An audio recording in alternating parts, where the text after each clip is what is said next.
Welcome to This Explainer. Today we're going to unravel the absolutely fascinating mechanics and, honestly, the hidden music of English question tags.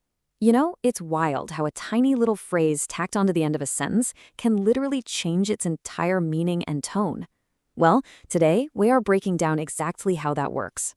Let's just start with a little test.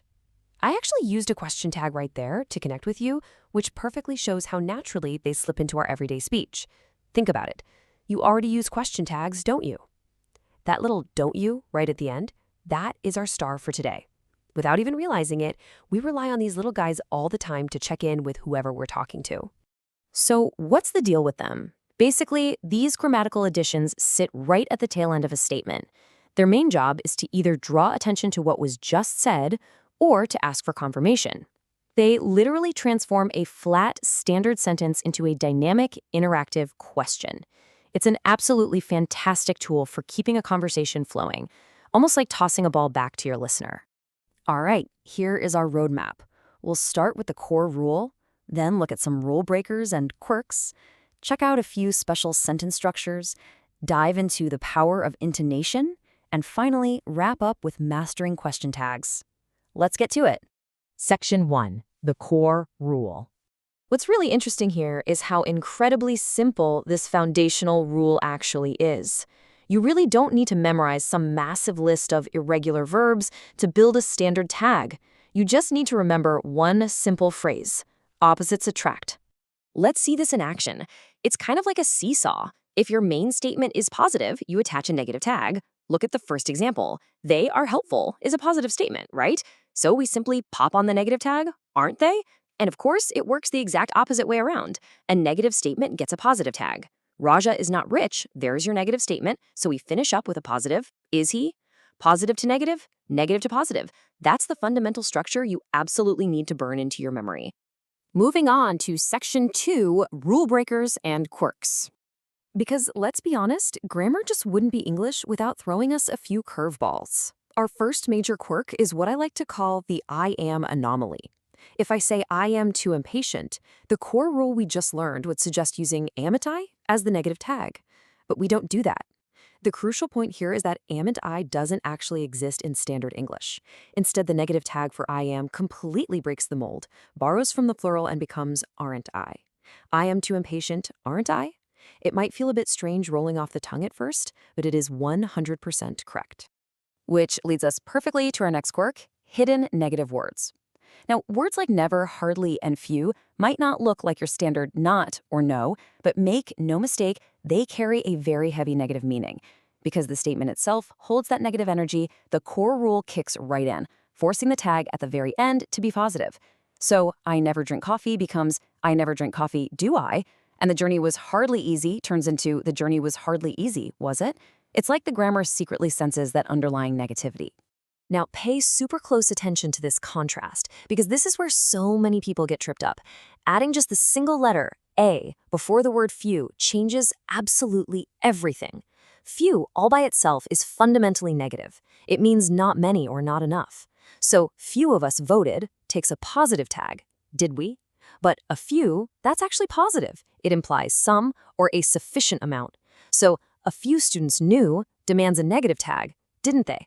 One tiny little letter completely flips the entire tag. Crazy, right? Let's jump to Section 3, Special Sentence Structures. Let's quickly rattle off a few unique setups that demand their own special tags, completely ignoring the usual rules. If you're issuing a command like, pass me the remote, you use a modal verb like will you or could you.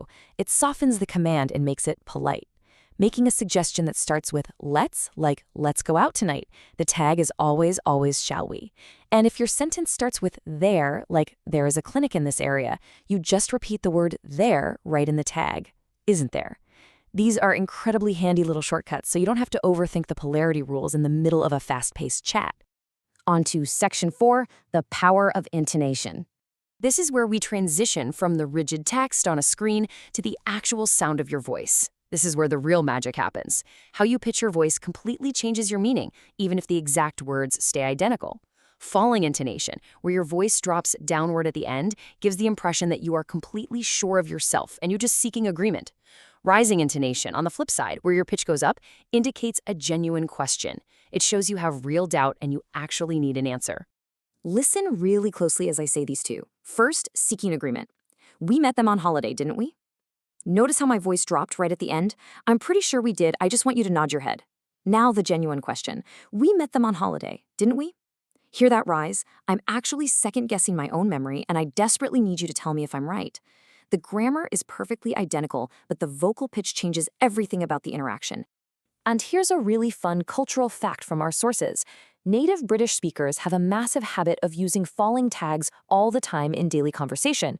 They'll say things like, "Terrible weather, isn't it?" Or, "He'll just have to wait, won't he?" They throw these in constantly just to establish a shared reality or a sense of camaraderie, without actually needing you to reply at all. It's conversational glue to keep things warm, rather than a real question. And this brings us to the ultimate rule breaker. Remember our first rule, opposites attract? Well, sometimes you can actually pair a positive statement with a positive tag using rising intonation. For example, "It fell off a lorry, did it?" You use the specific structure to deliver thick sarcasm or suspicion. You aren't asking a factual question at all. You're essentially saying, "Yeah, no way, I highly doubt that's true." It's a fantastic, super expressive use of the grammar that just proves how flexible English can be.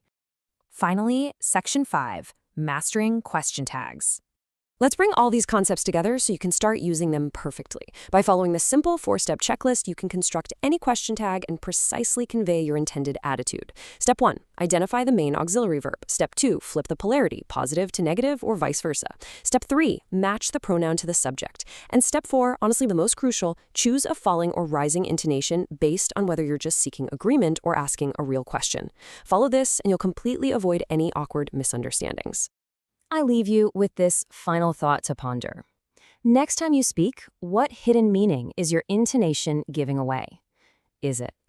Grammar gives you the basic structure, but your voice provides the ultimate truth, doesn't it? Thanks for joining me on this explainer. Keep practicing those tags, and I'll catch you next time.